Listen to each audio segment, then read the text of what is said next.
안녕하세요. 꿈라디오 도윤에 오신 것을 환영합니다.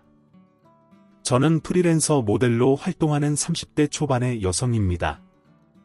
100세 시대를 맞아 인생의 3분의 1을 살아온 지금, 저 자신을 되돌아보며 오늘의 제가 있게 해준 끊임없는 사랑과 응원을 보내주신 어머니께 감사의 마음을 전하고자 이 글을 씁니다.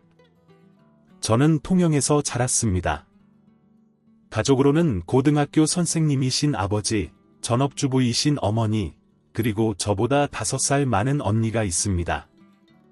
아버지께서는 전형적인 경상도 남자답게 겉으로는 무뚝뚝하고 딱딱하셨지만 속으로는 가족을 최우선으로 생각하는 따뜻한 분이셨습니다. 어머니는 여수가 고향이지만 통영에서 직장 생활을 하시다가 아버지를 만나 결혼하셨습니다.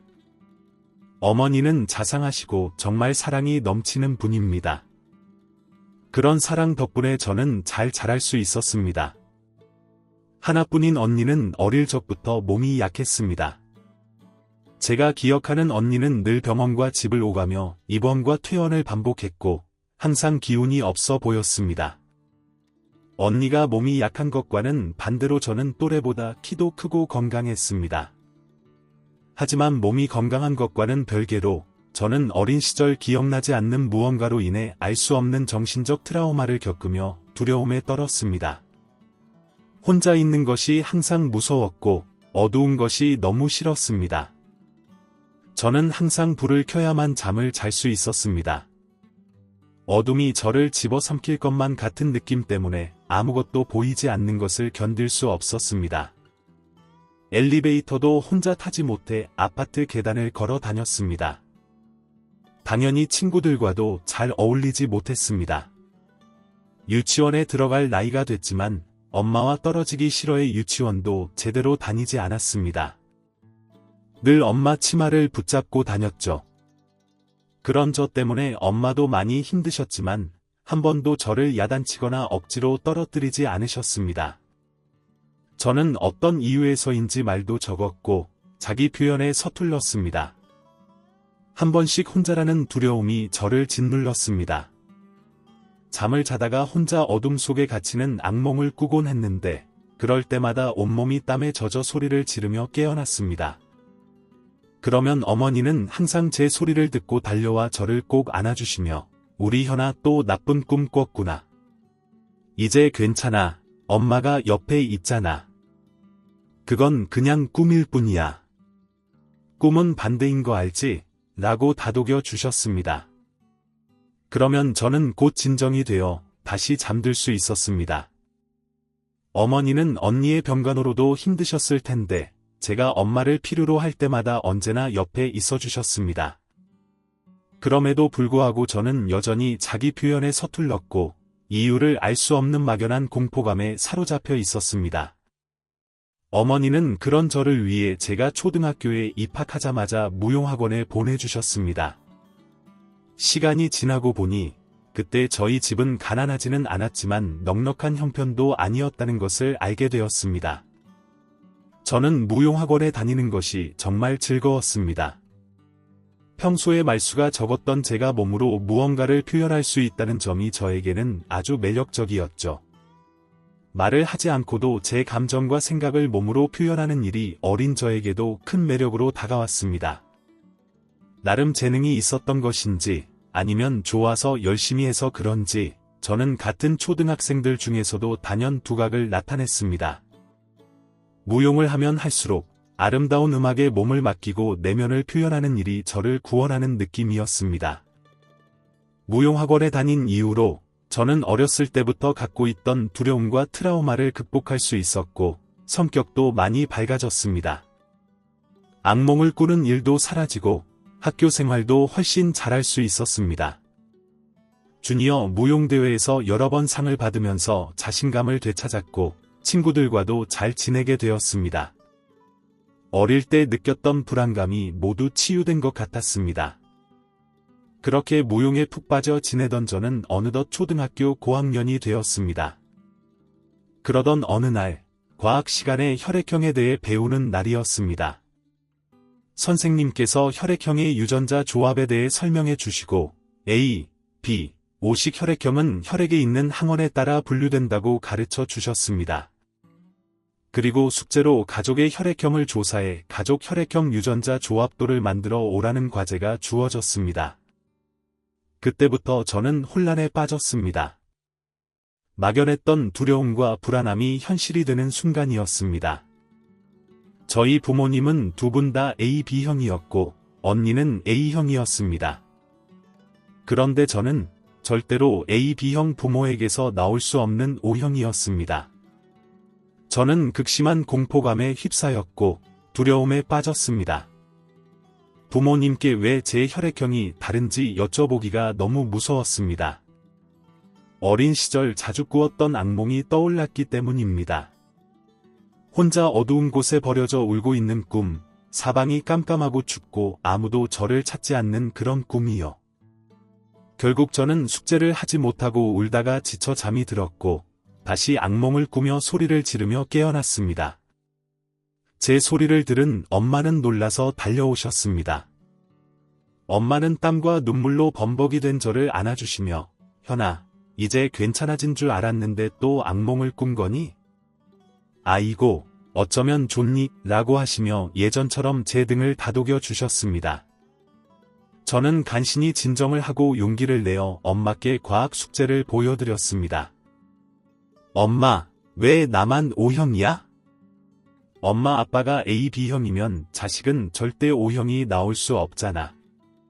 엄마, 나 엄마 딸 아닌 거야. 라며 울기 시작했습니다. 말을 하고 나니 정말로 제가 주워온 딸일까봐 너무 무서워서 엄마 얼굴을 참아볼 수가 없었습니다. 엄마는 제 말을 듣고 저를 더욱 꽉 안아주셨습니다. 그리고 엄마의 긴 이야기가 시작되었습니다. 현아, 왜 내가 엄마 딸이 아니겠니? 당연히 엄마 딸이지. 물론 엄마가 널 배 아파서 낳은 건 아니지만 그래도 엄마는 단 하루도, 단 한순간도 내가 엄마 딸이 아니라고 생각한 적이 없단다. 엄마는 현아를 처음 본 그 순간부터 지금까지, 그리고 앞으로도 쭉 현아를 사랑할 거란다.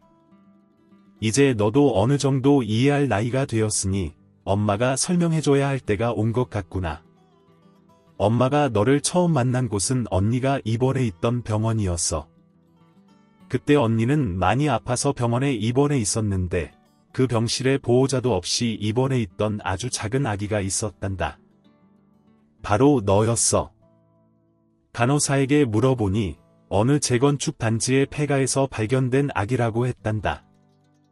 그 아기를 발견한 주민이 경찰에 신고했고 경찰이 널 구출해 병원으로 입원시킨 거였어. 너는 몇 날 며칠 혼자 방치된 상태로 탈수 증세까지 보였다고 했단다. 경찰이 수소문 끝에 너의 부모를 찾으려고 했지만 부모는 이미 행방불명 상태였어. 그때 엄마는 언니를 병간호하면서 내가 너무 작고 여린 모습으로 병원에 홀로 있는 것이 너무 마음이 아파서. 그래서 너를 돌보기 시작했지. 엄마가 집에 잠깐 다녀온 사이에 병실에서 내가 사라졌을 때 엄마는 너무 놀랐고 걱정이 되었단다. 간호사에게 물어보니 내 몸이 많이 좋아져서 보육시설로 보내졌다고 하더구나. 엄마는 그 소식에 안도했지만 며칠이 지나니 내가 너무 보고 싶어졌어.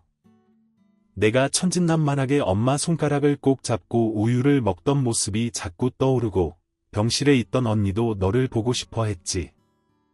그래서 엄마는 경찰에게 물어 너희 있는 보육원을 찾아갔단다.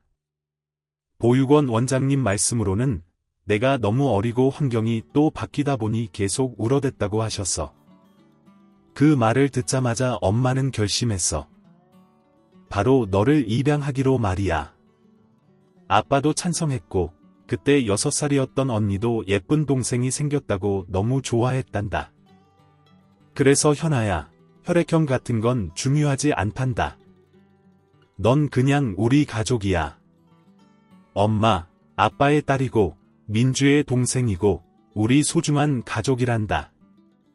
어린 시절 너에게 겪었던 일이 무의식적으로 트라우마로 남았던 걸까?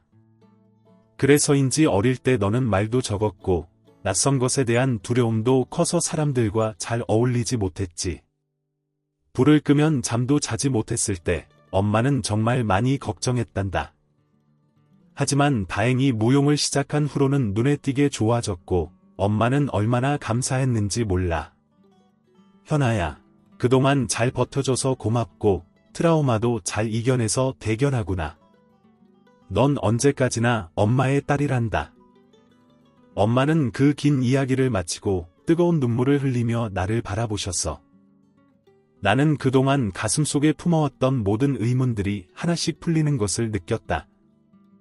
나의 트라우마와 두려움, 그리고 언니와는 전혀 닮지 않은 신체 조건들이 모두 설명이 되었다. 나의 숨겨진 이야기를 들으며 놀랐지만 동시에 엄마의 사랑과 정성스러운 보살핌 덕분에 이렇게 안전하고 행복한 곳에서 자랄 수 있었다는 사실에 나는 엄마에게 깊은 감사와 감동을 느끼며 목이 메었다. 단 한 번도 저를 내치지 않고 상처 주지 않으며 제가 느낀 공포를 이겨낼 수 있게 해준 것은 엄마의 희생과 사랑 덕분이라는 사실을 깨달은 순간이었습니다.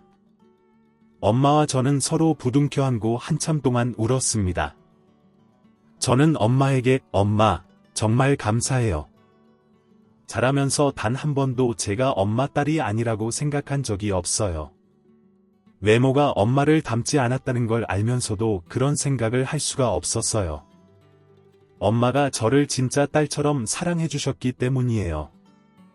저에게 엄마는 오직 한 분뿐이에요.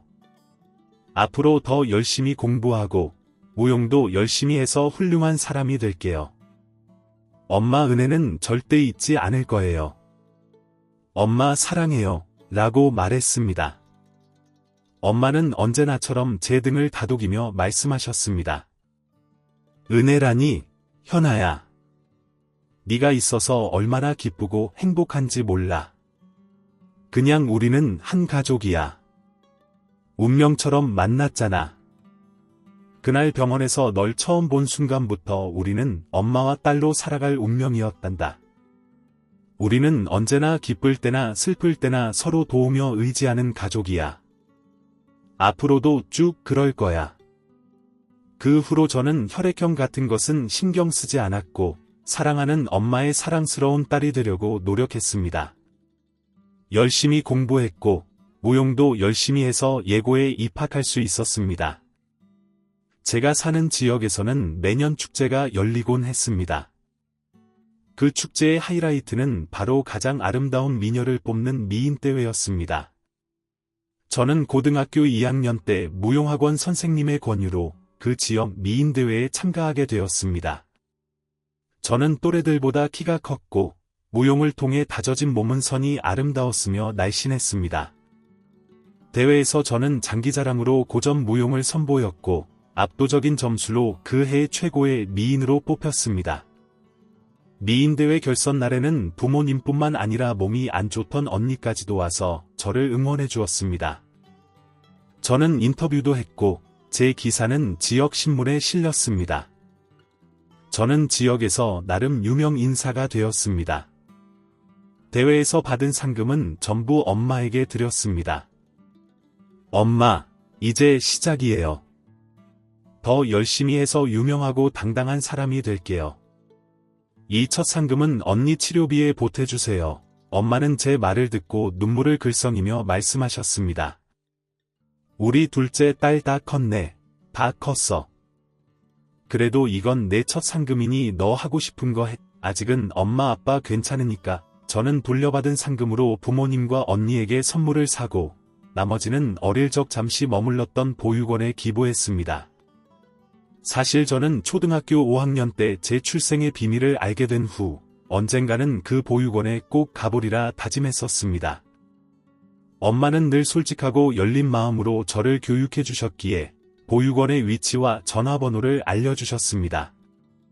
제가 상금을 기부하고 싶다고 하자 부모님과 언니는 저의 결정을 훌륭하다고 칭찬하며 응원해 주셨습니다. 저는 휴일에 아이들 선물을 사들고 보육원을 찾았습니다. 어릴 때 아주 잠깐 머물렀기 때문에 그곳에 대한 기억은 전혀 없었고 원장님과 선생님들도 기록으로만 저를 기억하고 계셨습니다. 그럼에도 불구하고 원장님과 선생님들은 저를 반갑게 맞아주셨습니다. 저는 인사를 드리고 보육원을 둘러보았습니다. 엄마가 아니었으면 나도 이곳에서 어린 시절을 보냈을까? 라는 생각이 들자 마음이 이상해졌습니다.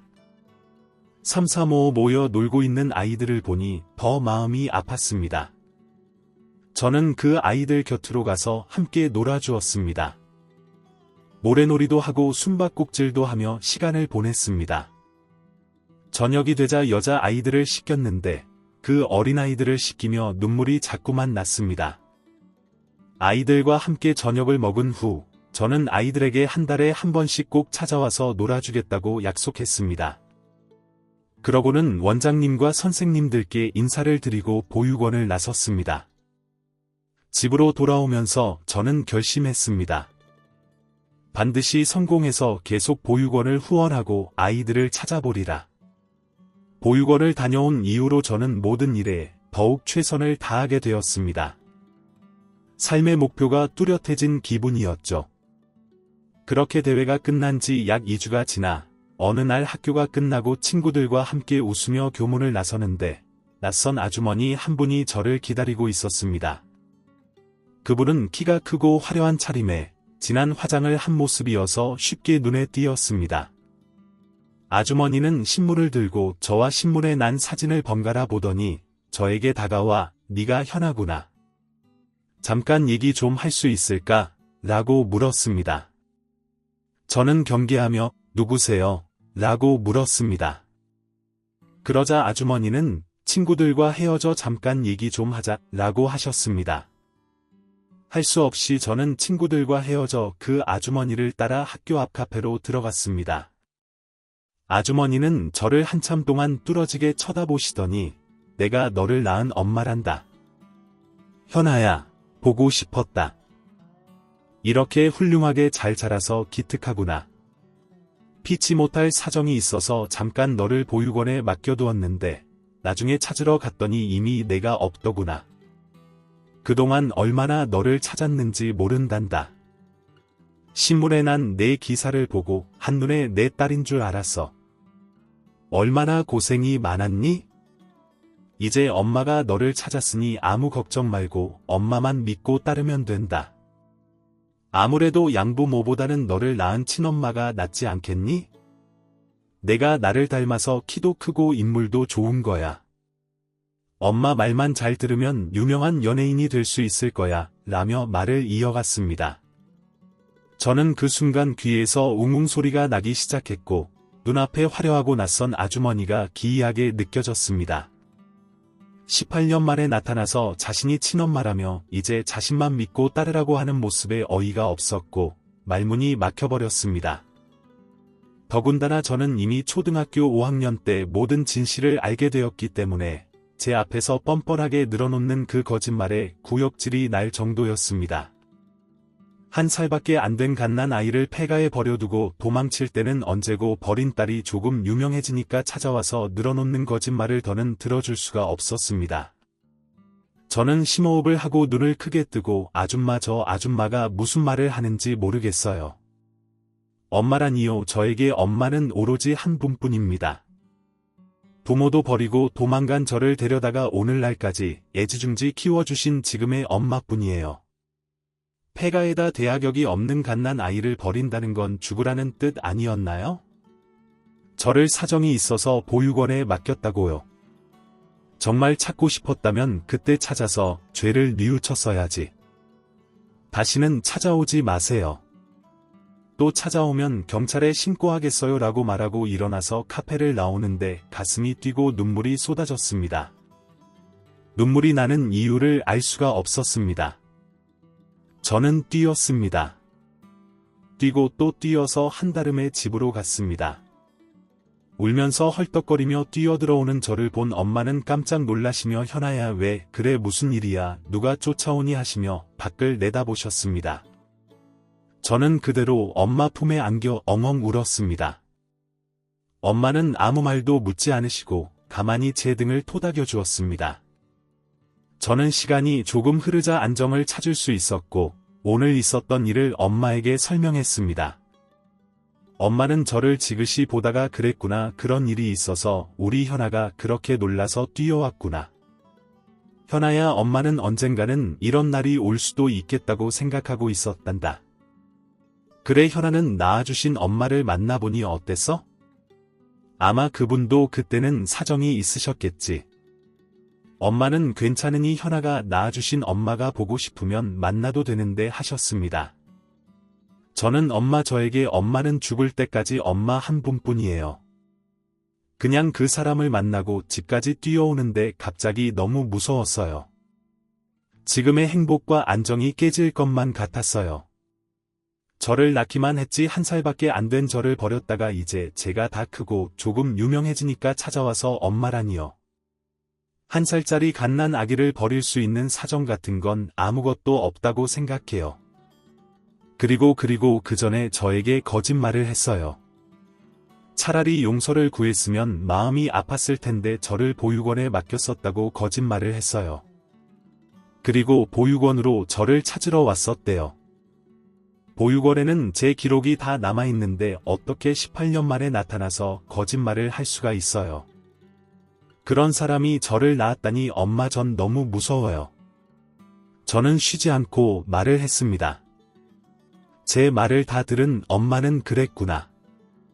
우리 현아가 많이 놀라고 속상했겠다. 엄마도 이렇게 화가 나고 속이 상하는 걸 우리 현아 엄마가 어떻게 위로를 해줘야 할까. 엄마 마음이 너무 아프구나. 혹시 또 이런 일이 있으면 엄마한테 바로 연락해 줄래? 엄마가 한번 만나볼게라고 말씀하셨습니다. 저는 고개를 끄덕였습니다.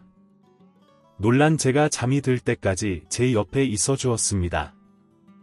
그 사건 이후로 더는 학교 앞에 낯선 아주머니가 오는 일은 없었습니다. 저는 당연하게 받아들이면서도 한편으로는 마음에 구멍이 뚫린 것 같았습니다. 어떻게 자식을 낳아버리고 단 한 번 자식을 찾아왔다가 자식이 받아주지 않는다고 그대로 또 사라져 버릴 수 있는 것인지, 그런 사람이 내 엄마라는 게 너무 부끄러웠습니다. 한동안은 학교를 할 때면 저도 모르게 여기저기 두리번거렸으나 이내 곧 잊었습니다. 그렇게 시간은 흘러 저는 고등학교를 졸업하고 예술대학에 입학을 했습니다. 저는 학업과 병행하면서 모델 활동을 시작했습니다. 아버지의 퇴직도 얼마 남지 않았고 언니의 병원비를 대느라고 저희 집 살림은 늘 빠듯했습니다. 저는 스스로 학비를 벌고 조금이라도 집에 도움이 되고 싶었습니다. 아르바이트로 시작한 모델 일은 저한테 잘 맞았고 수입도 꽤 괜찮은 편이었습니다. 저는 모델 잡지에 종종 실렸고 나름 커리어를 쌓을 수 있었습니다. 대학을 졸업한 후로는 아예 프로 모델로 일을 시작했습니다. 그렇게 바쁘게 생활하면서 저는 생모에 대한 기억을 떨쳐버릴 수 있었고, 제가 돈을 벌어서 가족을 도울 수 있다는 게 너무 행복했습니다. 언니가 늘 병역했던 것만 빼면 저희 가족은 더할 나위 없이 행복했습니다. 그러던 어느 날 일을 마치고 나오는데 소속사 앞에 고등학생 때 딱 한 번 봤던 생모가 저를 기다리고 있었습니다. 저를 보자 생모는 쭈뼛거리더니 잠깐 얘기 좀 하자고 하였습니다. 저는 이제 학생도 아니고 당당한 성인으로 생모와 카페에 마주 앉았습니다. 몇 년 사이 생모는 더 형편없어진 차림새였습니다. 생모는 현아야, 제법 성공했더구나. 종종 너에 대한 기사를 잡지에서 봤어. 염치는 좀 없다만 그래도 내가 널 낳은 사람인데 나를 좀 도와줬으면 좋겠다. 조그만 사업을 하다가 망해서 빚쟁이들한테 쫓기고 있단다. 돈을 좀 마련해 줬으면 좋겠다. 지금 거처 할 곳도 마땅치가 않아서 찜질방에서 있어. 아니, 너도 나름 공인인데 사람들이 너를 낳은 생모가 빚쟁이들한테 쫓겨 찜질방에서 지낸다는 게 알려지기라도 하면 너한테 좋을 게 뭐가 있어? 이번 한 번만 도와주면 죽을 때까지 네 얘기는 입에도 안 올리고 다시는 너를 찾지 않으마 이러는 겁니다. 저는 너무 어이가 없고 기가 막혀 말문이 막혔습니다. 그런데 그때 갑자기 엄마가 눈앞에 딱 나타나서 지금 그걸 말이라고 합니까? 핏덩이 어린 것을 버릴 때는 언제고 이제 와서 그 과거를 가지고 자식을 협박합니까? 알리세요. 방송국이든 신문사든 상관없으니까 우리 현아가 잘못한 게 뭡니까? 오히려 그런 아픔을 다 극복하고 이렇게 훌륭하게 잘 자라줘서 얼마나 고맙고 대견한지 모르겠는데 자식을 낳았다고 다 부모인 줄 아시면 큰 착각입니다. 당신은 죄인이에요. 현아 앞에 무릎을 꿇고 사죄해도 부족할 텐데 여기가 어디라고 나타나서 그런 협박을 아무리 법적으로 공소시효가 지났다고는 하나. 하늘이 알고 땅이 알고 당신이 알고 있잖아. 당신은 영하 6.2의 살인 미수라고 당신은 피도 눈물도 없어. 평생을 죄인으로 살아야 하는 죄인이라고. 죽을 때까지 현아한테 숙죄하면서 사세요 라고 퍼붓고 제 손을 잡고 가자. 현아야 하시는 겁니다. 카페를 나와 어리둥절해 하는 저를 보고 엄마는 근처에 왔다가 너랑 같이 집에 들어갈까 해서 왔는데 카페로 들어가는 너와 네 생모를 봤단다. 그대로 따라 들어가서 걱정이 되어 뒤 테이블에 앉아 있었는데 내 생모가 말도 안 되는 소리로 너를 협박하는 소리를 들으니 엄마가 눈이 뒤집혀서 그만 현아야 엄마가 너무 심했나 그래도 너를 낳아준 사람인데 아까는 너무 화가 나서 미안하다. 내 의견은 묻지도 않고 생모를 내치고 말았네. 이를 어쩌지? 저는 엄마를 꼭 끌어안았습니다. 아니야, 엄마 정말 시원했어. 하도 기가 막혀서 말문이 막혀 있는데 엄마가 원더우먼처럼 나타난 거야. 엄마를 보니 어찌나 마음이 놓이던지. 나 대신 엄마가 막 화내고 야단쳐줘서 너무 좋았어. 내 뒤에 든든한 엄마가 있다는 거, 그 사람도 이젠 알았을 거야. 다시는 엄마 무서워서 찾아오지 못할걸. 역시 우리 엄마가 최고라니까. 저는 엄마와 팔짱을 끼고 나란히 집으로 돌아왔습니다. 가슴속 한켠에 있던 생모에 대한 알 수 없던 미련도 이번 일로 완전히 헐헐 날려버렸습니다. 저는 엄마의 완전한 딸로 우리 집 가족의 일원으로 행복하게 생활했습니다. 그런데 걱정거리가 있었습니다. 언니의 건강이 자꾸만 더 안 좋아졌습니다. 선천적으로 백혈구가 자연 감소해서 정상인보다 백혈구 수치가 현저히 낮은 언니가 자주 쓰러졌습니다. 면역력도 약하고 외부 활동을 거의 하지 못했습니다. 특별한 치료법도 없어서 가족들은 항상 긴장을 하면서 생활했습니다. 그런데 하루는 외부 활용을 마치고 막 회사로 돌아와 쉬고 있는데 엄마가 전화를 하셨습니다. 급한 목소리로 덜덜 떠시기까지 하면서요. 현아야, 네 언니가 민주가 또 쓰러졌다. 지금 병원인데 와둘 수 있겠니? 민주 수혈을 해야 하는데 지금 병원에 RH-A형 혈액이 부족하다는구나. 병원에서 계속 방송을 하면서 RH-A형이나 RH-O형 피를 구하고는 있어. 그런데 네가 저는 엄마 말을 더 들을 필요가 없었습니다. 엄마 조금만 기다려. 바로 택시 타고 갈게. 여기서는 병원이 가까우니까 10분도 안 걸릴 거야. 저는 전화기를 들고 몸은 이미 사무실을 나가고 있었습니다. 하늘이 도운 걸까요? 아니면 제가 진짜 가족이기 때문일까요? 저는 RH-O형이었습니다. 저는 택시를 타고 급하게 병원으로 갔습니다. 병원으로 가는 택시 안에서도 어찌나 마음이 급하던지요. 응급실로 뛰어가니까 언니는 파리한 얼굴로 거의 의식이 오락가락하며 닝게를 꽂고 누워있고 엄마와 아버지는 눈물을 흘리며 옆에 서 계셨습니다. 저를 보자 엄마는 눈물로 범벅이 된 채 현아야 어쩌니 언니가 하시며 차마 말을 잇지 못하셨습니다. 저는 의사 선생님을 불러 제가 이 환자 동생이고 RH-O형입니다. 빨리 언니한테 수혈해 주세요라고 말했습니다. 간호사가 제 피를 뽑아 검사를 하고 바로 수혈을 했습니다. 그렇게 시간이 한참 지나자 언니는 서서히 의식을 회복했고 저와 언니는 나란히 누워 서로를 바라보았습니다. 언니는 말 없이 눈으로 현아야 고마워 내 동생이라고 말하는 것 같았습니다. 때로는 마음을 표현하는 말이 초라해 보일 때가 있는데 지금이 그런 것 같았습니다. 말 없이 저를 쳐다보는 언니의 눈빛이 더 많은 것을 담고 있었습니다. 저는 태어나서 지금처럼 기뻤던 적이 없었습니다. 마치 이 순간을 위해서 제가 존재한 것 같았습니다.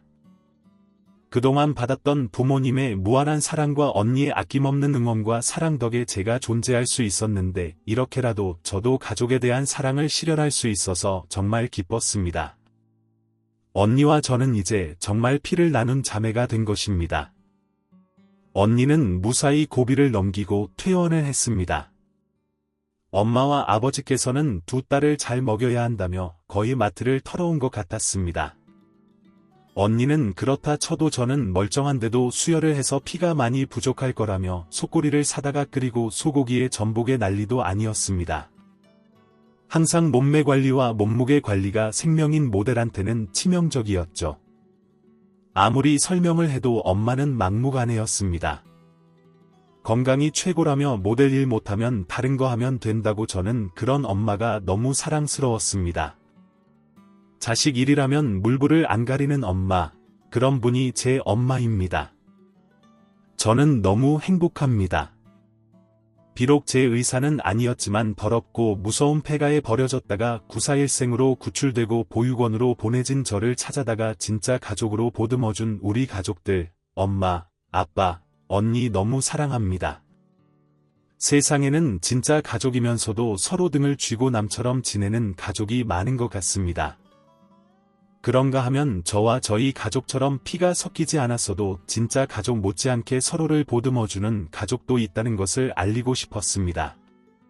어떤 가족으로 살아갈지는 가족 구성원 모두가 조금씩 배려하고 노력하고 사랑해야겠죠. 저는 앞으로도 이 행복이 사라지지 않도록 가족을 위해 최선을 다하는 딸이 되고 싶습니다. 긴 사연 들어주셔서 감사합니다.